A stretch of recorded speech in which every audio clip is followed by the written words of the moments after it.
So, folks, I wanted to talk a little bit about this story just because I think it's fun. I think it's fun, and I think we could all use a little bit of uplifting news.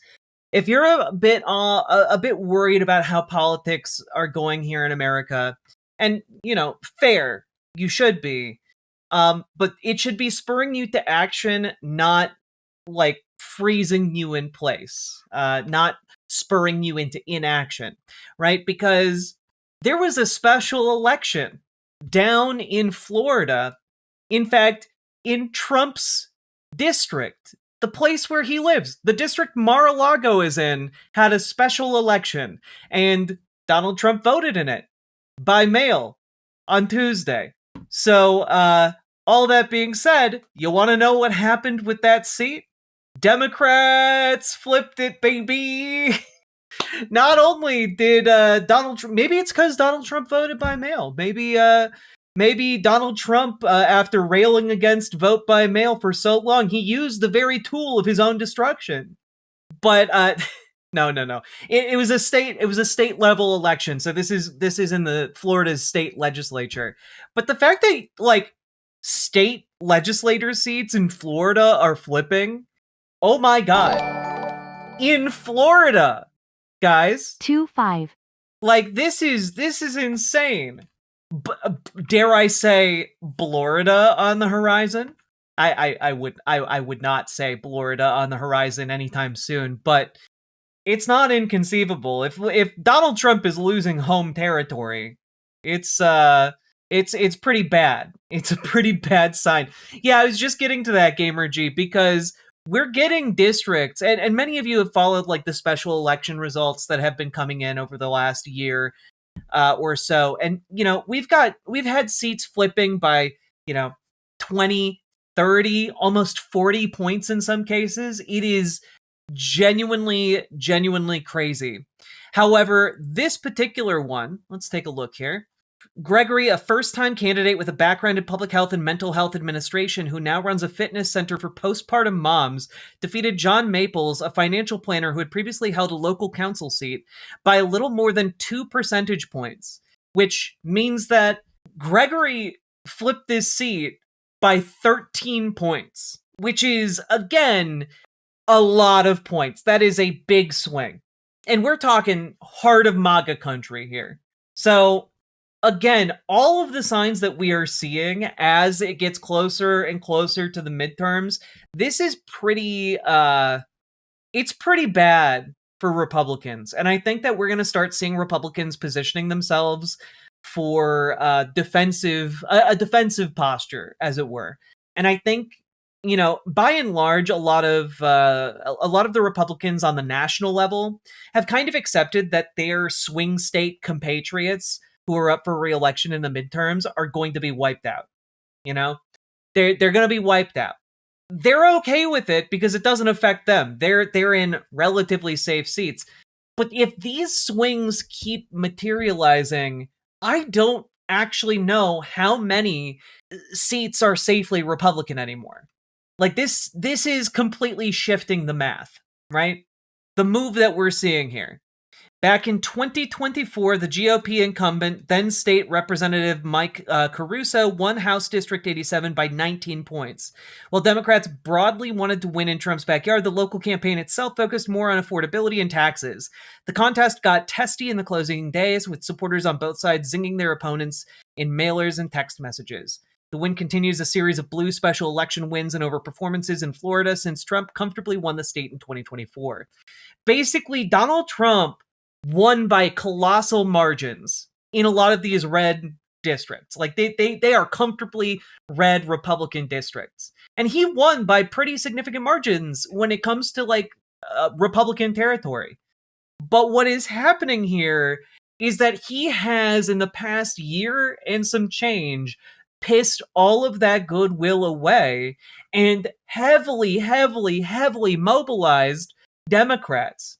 The kind of turnout we're seeing in these elections is, it's substantial. So here's another one. Brian Nathan, a union leader and veteran, was outspent by roughly 10-1 in the race to replace Collins and received scant support from the state Democrats. He narrowly defeated former state representative Josie Tomkow, a rancher who had held a House seat in neighboring Polk County. Tomkow's residency had come under question, although she said she planned to move into the district when she was elected. But even Fried acknowledged that Nathan's win was in State Senate District 14 as what came as a surprise. Like, we're getting people who have gotten almost no support from like the National Democratic Party whatsoever, and like they're coming in as like just, hey, I'm new to this, but I run the union and I'm a veteran, and that's enough to win in some of these areas now. Like, this is without institutional support. Like, this is a big deal, especially because on the state level, this is where we need to be focusing a lot of our efforts when it comes to organizing, right? If we want to kind of level up our organizing movement and like actually do things on the local level, it's actually really important for us to start mobilizing district by district, state by state.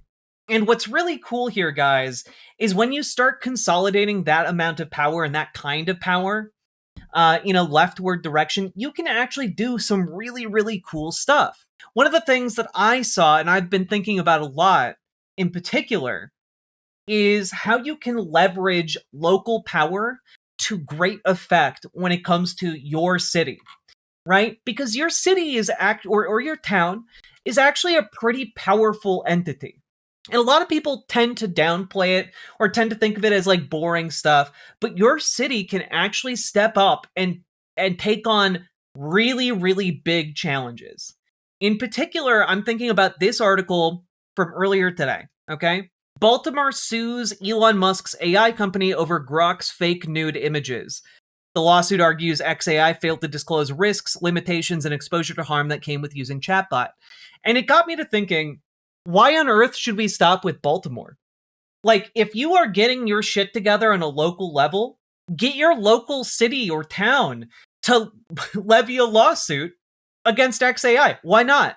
It's a gigantic machine that creates child sexual abuse material.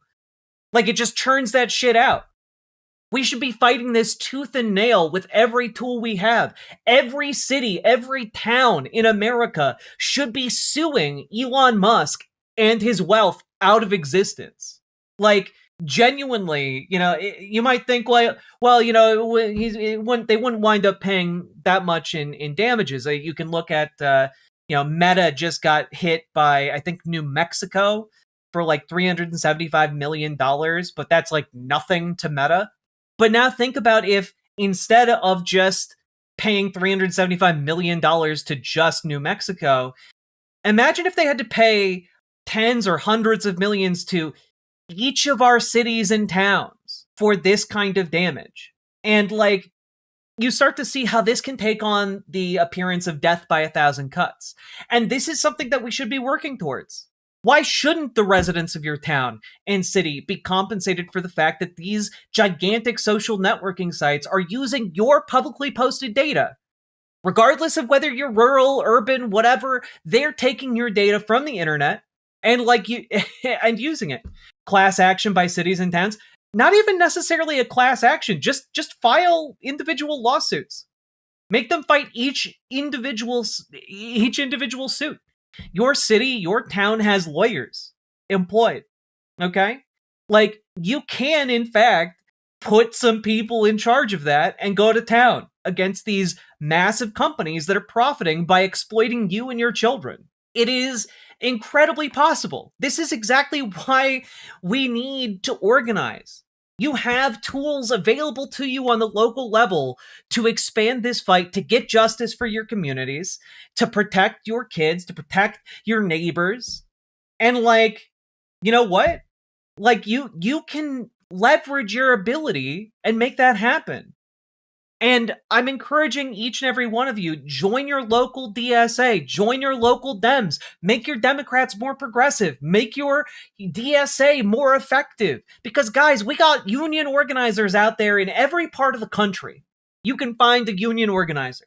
In every part of this country, you can get access to a DSA, okay? and you can organize together with like-minded people, and you can field a candidate that is pro-working class. I guarantee you can do that. I guarantee it, okay? When we organize together like that, we cannot be stopped, we cannot be bought. And that's really, really important, because right now, billionaires are trying to buy all of us into complicit silence, and we will not be silent, okay?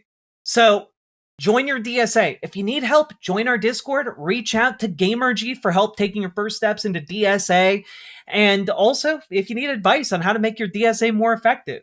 Also, if you need help joining your local Democrats and making them more progressive, join our Discord. Reach out to Dragonfly for help. Dragonfly and GamerG have a lot of organizing experience. They know how to onboard you into whatever local part of the Democratic Party is available to you, or whatever local part of the DSA is available to you, or even how to start your own branch of the DSA. Okay? It's really important. They have made their experience available to you. Take advantage of it. And if you don't want to join the Discord, that's fine, but you can come over to riverboat.gg, this website right here, and you can find them oftentimes here during the show. GamerG is right here, actually. So you can find them. We want to onboard you. We want to make our skills available to you. We want to make your town, your city organized, because organizing is vitally important. It is the lifeblood of us being able to change this country for the better. If we don't do it, if we don't step up, no one will. So I implore each and every one of you to get involved however you can. Okay? And folks, by the way, when you get organized, you can start doing cool shit. Like cool actual shit on the local level. It isn't just limited to, lawsuits. It isn't limited to flipping Senate district seats, or, any of these state level races. But it also comes down to, how are you going to protect your own community, right? How are you going to protect people from ICE when they come patrolling, And I wanted to point this out. This is in Northeast LA, where a woman organized a run club. And in that run club, they map their runs so as to patrol for ICE, to be on the lookout for ICE, to keep their community safe. You can do shit like that when you organize with like-minded people. Get out of your social shell and also, do good for your community. Check this out. Manila Patrol Runners are people from the community who like to run. Our priority when we're running is patrolling. We're looking out if there's any ICE vehicles or ICE agents in the community. And the communities that we're focusing are El Sereno, Lincoln Heights, Cypress Park, and Highland Park. We meet up at 6 a.m. Runners already wake up that early, and that's the time a lot of people are taking public transportation to go to work, and a lot of vendors are setting up. When you're out running, you get to observe what cars are familiar, what cars are not familiar, what people are regulars, what people are not regulars. You get to see if something is off. The first thing is documenting exactly what we see, where it's at, the time, and then blasting that out through social media. The next thing would be alerting the community that they are here so they know where to go and where to avoid. When I would run alone, I would already be patrolling, I would be looking out. And that's when I thought I could invite more people to do this with me. I'm part of this community and these are my neighbors. I want this community to stay here because I care about them. That's an excellent idea, but you know what? You can organize with other like-minded people in your community by going to your local Democratic Party, or going to your local DSA meetings and talking with people. That's what organizing is. It's just showing up, listening to people, talking to people, and agreeing to do stuff together. This is your way out. If you are lonely, if you are feeling like everything is too much, if you are feeling like everything is awful, that we cannot win, if you are feeling like you are defeated, guess what? This is your way out. Organizing, joining your local like-minded groups, and doing shit with them, that is what spurs hope. Hope is not just something that happens to you, it is an active choice you make. You must act to have hope. Without action, hope is dead. And so if you're feeling like everything is too much, overwhelmed, doomery, get active. Go do stuff, okay? It's very, very, very important. Citizen patrols disguised as jogging clubs is genius, actually. It's not even that they have to be disguised as jogging clubs. Like, it is just a jogging club that also looks out for the neighborhood. You know, like, wonderful idea. Wonderful idea. And ideas like this, I guarantee you, they're out there. Other people in your community have great ideas like this and can do other things like this. This is a wonderful thing about working in community. People bring their own ideas and we can figure out all kinds of different cool things to do. Like Brutus Magnuson here. Damn it, I forgot I was going to start a martial arts club in my local DSA. Excellent idea. Wonderful idea. When we get together, we can make community and organizing the same thing. And that should be our goal. To build up our communities, to organize our power, and to bring that kind of energy, that hope, that creativity, not just to the city level, not just to the state level, but to the national level. And I guarantee you, you guys are brilliant. You have so many good ideas. Just get out there and tell people about yourself and about the things you think and about the ways you think can be organizing can be fun and cool and effective and do more. I believe in you guys. I believe in the power of community. So get organized, join your local Dems, join your local DSA, and hey, we can flip not just Mar-a-Lago's state level county district, we can also flip the entire goddamn nation. And I think that we can actually change this by holding on to one another and loving ourselves, our neighbors, our communities, and beyond.